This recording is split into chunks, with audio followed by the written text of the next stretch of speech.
Nova Lei Geral do Licenciamento Ambiental. O que muda para as empresas e para o agro? Quem vai começar a falar aqui conosco é, agora, neste momento, a Alessandra, né, que vai começar falando sobre as implicações da nova Lei do Licenciamento Ambiental para as empresas. Obrigada, Giane. Obrigada, Marla, pela gentileza da apresentação.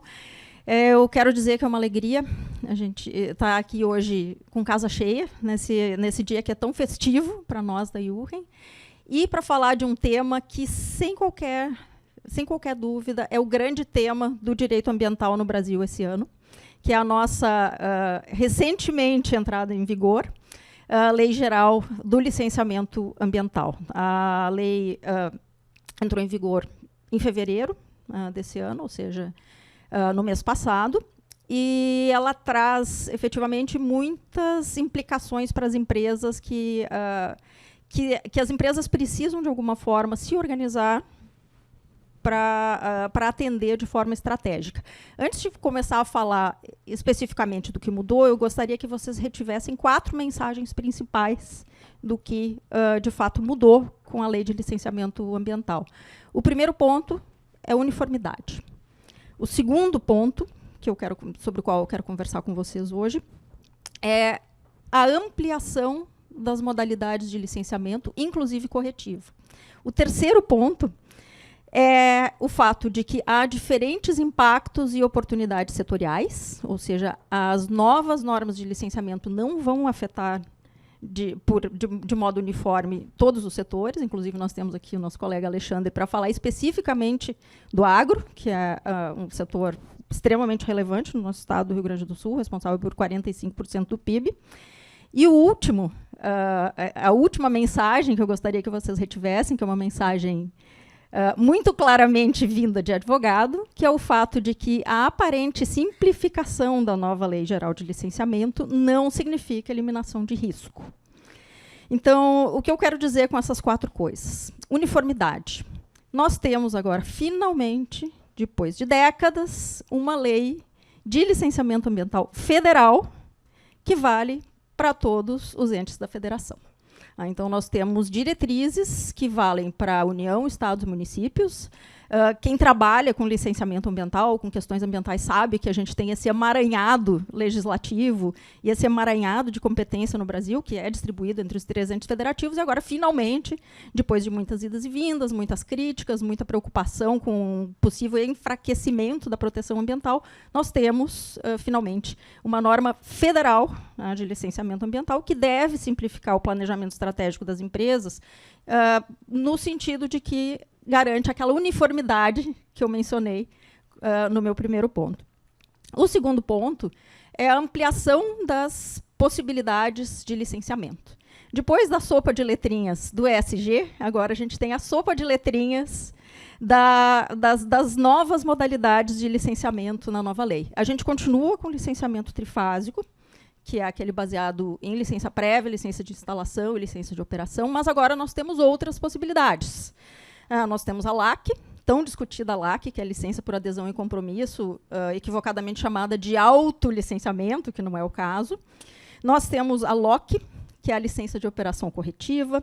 Nós temos uma licença ambiental especial chamada de LAU, que possibilita um licenciamento bifásico em vez do licenciamento trifásico tradicional. E, então, eu entendo que essa é uma oportunidade para que as empresas se apropriem desse novo repertório de possibilidades de licenciamento para agregar possibilidades de expansão e de desenvolvimento aos seus negócios. Como eu disse, também nós temos impactos setoriais diferentes. Esse é o meu terceiro ponto. Nós temos ainda uma outra sigla, que é a chamada LAI, que é uma licença que tem um regramento específico em outra norma, que foi editada logo depois da Lei Geral de Licenciamento, que permite que grandes projetos estratégicos tenham um procedimento simplificado de licenciamento.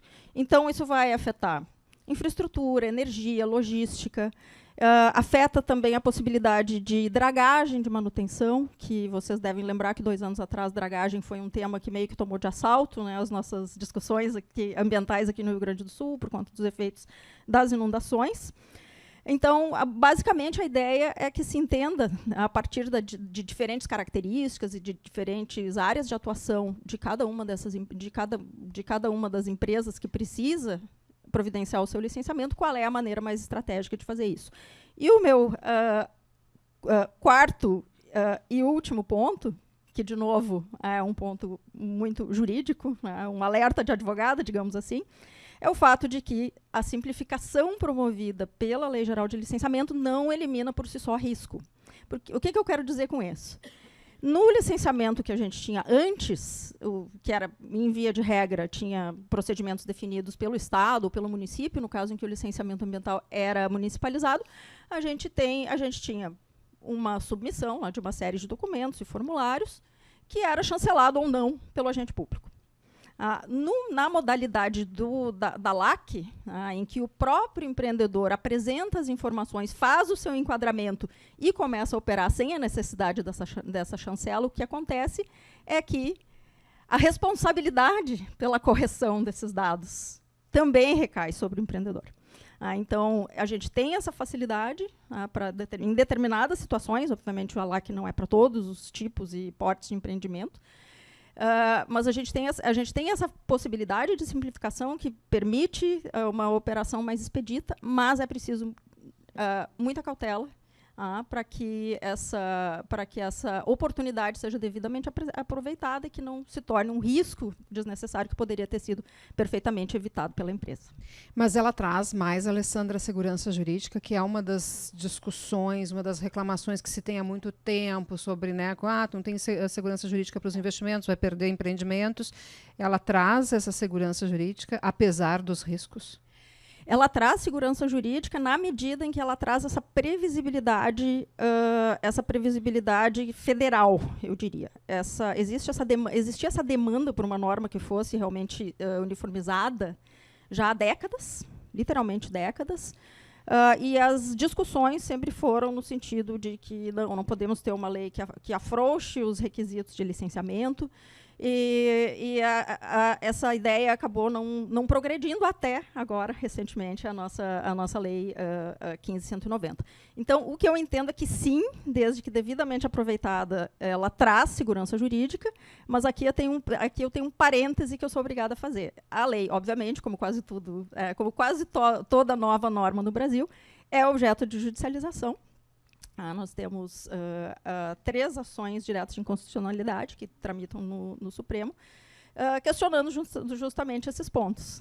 Até que ponto a simplificação que foi feita pela norma poderia, de fato, ter sido realizada, mas o fato é que nós temos, sim, hoje, uma norma que é uniforme, que oferece mais possibilidades para o empreendedor e que precisa, obviamente, ser devidamente avaliada quando da sua adoção e da sua implementação pelas empresas. Essas ações, elas tratam de algum projeto específico ou são gerais? São ações gerais. São 3 ações, todas questionam a nova lei do licenciamento e uma delas questiona especificamente a nova lei que dá mais agilidade aos licenciamentos de especial interesse estratégico, né, dessas questões mais estruturais que eu mencionei, de infraestrutura, de energia, de dragagem e assim por diante. Então, não espanta, porque licenciamento ambiental sempre foi um tema muito polarizado, tanto que a gente demorou décadas até, de fato, ter uma lei uniforme, federal no Brasil. Então, não espanta que essa judicialização tenha ocorrido. O Supremo vai necessariamente avaliar essas questões, mas o fato é que, como eu disse, a nova norma existe, está valendo desde o mês passado, e oferece, então, essas novas possibilidades, inclusive para correção. A gente tem a LOC, que eu também referi antes, que é a licença de operação de correção, que também permite a regularização daqueles empreendimentos que não têm um licenciamento, o que também, evidentemente, mais um recado de advogado, precisa ser feito com cautela, porque existem condicionantes que precisam ser cumpridas, isso sempre precisa ser acompanhado de uma análise muito criteriosa. Bom, então vou passar agora a palavra para o Alexandre para fazer uma análise, uma apresentação com uma avaliação do impacto da lei, aí mais voltado ao agro, empresas do agronegócio.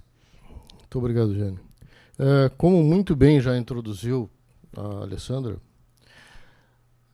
que para mim é uma honra estar aqui ombreando com ela nessa trincheira, porque, afinal de contas, as nossas áreas, na verdade, elas caminham paralelamente uma com a outra, e no que tange a parte da advocacia, ela cresce em significado.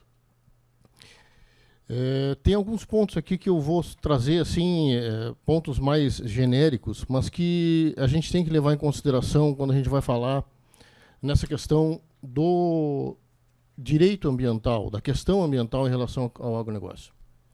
Por um motivo muito simples. Primeiro, toda e qualquer atividade humana gera impacto ambiental. Ponto. Simples assim. Qualquer atividade nossa, independentemente de ser no campo ou não, gera algum impacto ambiental.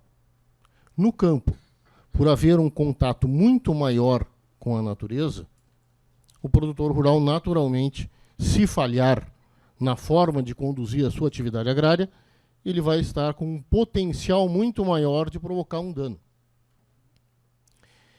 E eu falo isso, modéstia à parte, com um pouco de propriedade, porque eu venho de uma família que está há 5 gerações tocando uma fazenda de pecuária, exclusivamente de pecuária, e eu trago então para vocês aqui uma perspectiva um pouco diferente. Porque quando a gente fala em ambiental e agronegócio, a perspectiva de um produtor rural ela é bastante diferente da de um ambientalista, principalmente se for um sujeito urbano. Por quê? Porque toda e qualquer atividade, como eu falei, gera impacto. Se nós estamos tratando numa prestação de serviço, nós estamos tratando numa questão industrial e empresarial, que também pode vir a gerar outros impactos ambientais, como eu tinha falado antes, no campo, isso cresce em significado. Por quê? Porque aqui eu estou dando uma visão de quem está longe do asfalto, está longe do concreto, não está no ar-condicionado. Ele está diuturnamente, desde a madrugada até anoitecer, em contato com a natureza. E aí, dentro dessa questão da lei de licenciamento ambiental, tem 4 pontos que eu reputo que sejam importantes trazer. Primeiro, a questão da previsibilidade, ou da tentativa de previsibilidade. Porque o agro sempre sofreu com esse problema. Isso é algo inerente à atividade, como eu falei. Acontece que, no Brasil, o licenciamento ele não era um sistema. Agora, como a Alessandra falou, ele está unificado. Antes era um mosaico. E esse mosaico acabava gerando uma enorme confusão. Porque, às vezes, o órgão fiscalizador era municipal, outras vezes era estadual, outras vezes era o IBAMA, e o produtor rural ficava sem saber a quem responder. Então, imagine a dificuldade de quem está tentando produzir sequer entender a quem ele deve prestar contas. Mas vai além. Essa questão da uniformização ela é importante porque ela é um ponto muito positivo. Eu reputo, assim, pelo menos. Porque o produtor rural ele precisa saber o que ele pode, mas principalmente o que ele não pode fazer. O segundo ponto que eu queria trazer para vocês é a questão da amplitude de instrumentos, essa sopa de letrinha que a Alessandra trouxe para vocês. Porque, de repente, através do Código Florestal, largaram uma bomba com pavio aceso no colo do produtor rural de um passivo que não era exclusivamente dele. Porque se nós formos fazer um comparativo e nós fôssemos utilizar a legislação do Código Florestal aqui em Porto Alegre, o arroio de Luva ia dar um problemão. Toda a orla do Guaíba ia estar errada. Então vejam bem, se está exigindo algo de uma parcela de um setor no Brasil, que, como a Alessandra disse muito bem, tange com 45% do PIB gaúcho, e nos últimos 5 anos, entre 1/4 a 27,5% do PIB brasileiro, mantendo o fiador positivo da balança. Então a gente tem que levar isso em consideração. E além disso, em terceiro, essa mudança lógica do risco jurídico. Por quê? Qualquer empreendimento tem uma série de riscos. A gente sabe disso. O empresário sempre é um cara muito corajoso. Por quê? Porque ele tem o risco do mercado, ele tem o risco econômico, ele tem o risco político, ele tem uma série de riscos que ele vai se obrigar a transpor. Mas no campo há mais. Há um duplo risco, que é o risco agrobiológico ou edafoclimático, porque ele está nesse contato com a natureza, porque até se usa aquele termo, é uma empresa a céu aberto. Então, essa circunstância, ela cresce em significado, e é crucial pelo seguinte: primeiro, os ciclos produtivos no campo são longos. Às vezes, eu só vou descobrir um erro 1 ano depois, quando eu vou colher. Eu não tenho como diminuir uma gestação de uma vaca. Ela vai ser de 9 meses. Ponto. Eu não tenho como colher o fruto antes de ele estar maduro. Outra circunstância, os investimentos são elevados. Nós estávamos comentando aqui agora a questão de uma colheitadeira. O valor que sai uma colheitadeira, às vezes sai mais com a Ferrari. E às vezes esse produtor rural, absurdamente, está deixando na mão de um cara que sequer habilitação tem. Então veja a quantidade de problemas que a gente pode dimensionar dentro dessa situação dos investimentos. E as margens estão sendo cada vez mais pressionadas. Isso acaba gerando, dentro daquela pergunta que a Giane fez para a Alessandra, já adiantando aqui, na questão do impacto, exatamente essa situação da insegurança jurídica. Isso é algo que, para alguém que vai tomar uma decisão agora, e que ele só vai saber esse resultado depois da safra, só vai saber esse resultado depois do nascimento, só vai saber esse resultado talvez no próximo ano, ou mais, dependendo de qual é a cadeia produtiva da qual aquele produtor participa, cresce enormemente em significado. E aí entra também essa questão em síntese, assim, essa legislação ela vem bem, como veio também o Código Florestal, ela vai ser combatida, ela vai ser questionada, ela vai ser polêmica, porque trata de um assunto muito caro para ambos os lados. Mas, além disso, a insegurança fica exatamente naquele ponto em que as nossas leis elas só são testadas depois que elas são promulgadas. Esse é o nosso grande problema. Então, agora, para que o produtor rural possa ter segurança jurídica, nós vamos ter exatamente que ver como é que ela vai ser interpretada e aplicada. E, Alexandre, bom, nós temos mais 5 minutos e eu queria fazer mais 2 perguntas. Uma delas é para o Alexandre, porque é o que a gente tem falado muito aqui no agro do Rio Grande do Sul, que é investimento em irrigação, reservação de água. Recentemente, o presidente da Farsul, Domingos Velho, me disse que os problemas, os questionamentos jurídicos estavam bem encaminhados. Com esta nova lei, melhora a situação para esse tipo de investimento? Giane, não só com essa nova lei. Tá? Já tem uma série de programas em termos de Rio Grande do Sul que já estão voltados para esse problema. Tá? O que aconteceu? Nós viemos de 6 anos para trás em que houveram 5 secas e uma enchente. Então, climatologicamente... E a perspectiva é que nós continuemos com esses desafios aí, né? Espero que não tão intensos, né? Mas... Aí é que está. O professor Lobato, ele sempre diz que o clima no Rio Grande do Sul é anárquico. Então, aqui acaba sendo um epicentro das mudanças climáticas. Um problema sério e que, para o campo, cresce em significado. Quando não havia, pelo menos, uma previsão concreta sobre o represamento de água, que era necessária para que pudesse haver irrigação, isso era um problema potencial. Como para fazer irrigação tu precisa ter um sistema trifásico, e a maioria no campo era bifásico, isso também era um outro sério problema, porque havia necessidade de transformadores que pudessem gerar energia suficiente para mover os pivôs. Então tudo isso no Rio Grande do Sul já estava sendo facilitado, digamos assim. Essa nova lei, ela casa com essas circunstâncias de uma maneira muito favorável para o produtor, graças a Deus.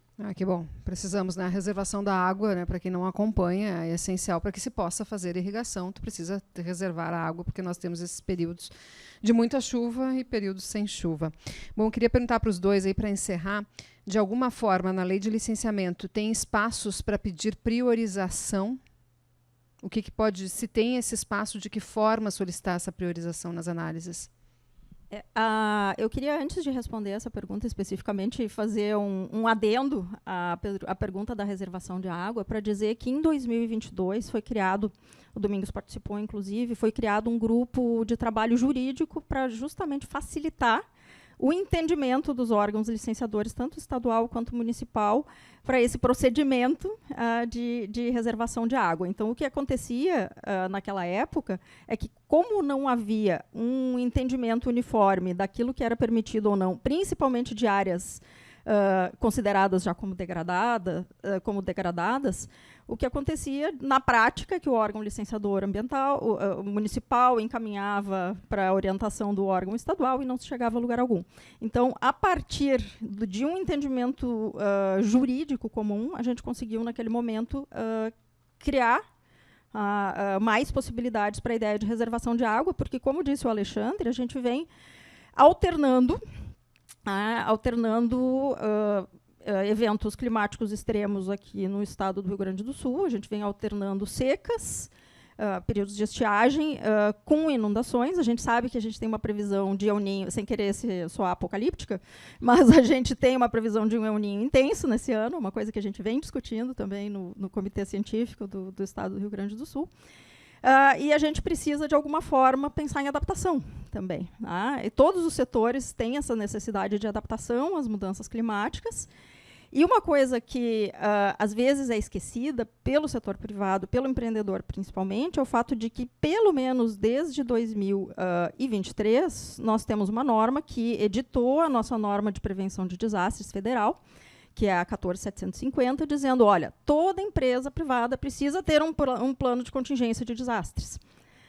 E o nosso órgão licenciador começou a aplicar isso no auge da inundação de abril e maio de 2024 e pegou muitos empreendedores de surpresa.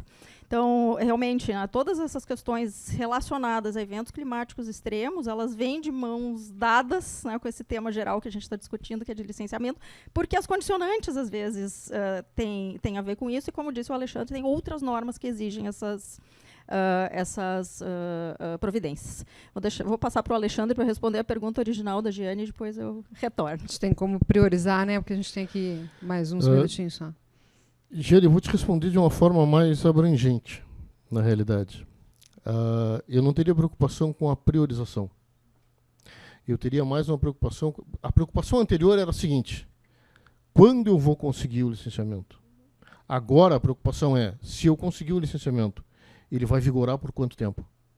Porque, de repente, o Ministério Público resolve modificar o seu entendimento, como, por exemplo, questionou a questão do Código Florestal aqui no Bioma Pampa, a questão dos banhados, a questão do acesso de gado a córregos de água em reserva legal.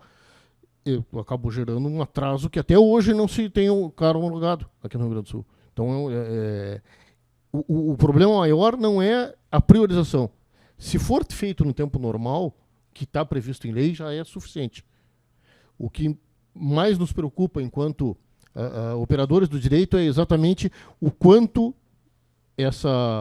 esse licenciamento vai perdurar no tempo.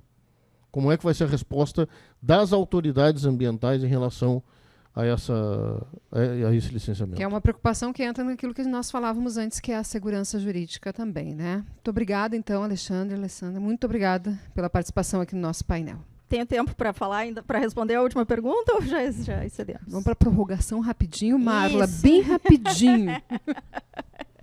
Então, priorização. A lei que traz a possibilidade de licenciamento preferencial para obras de infraestrutura é uma forma de priorização.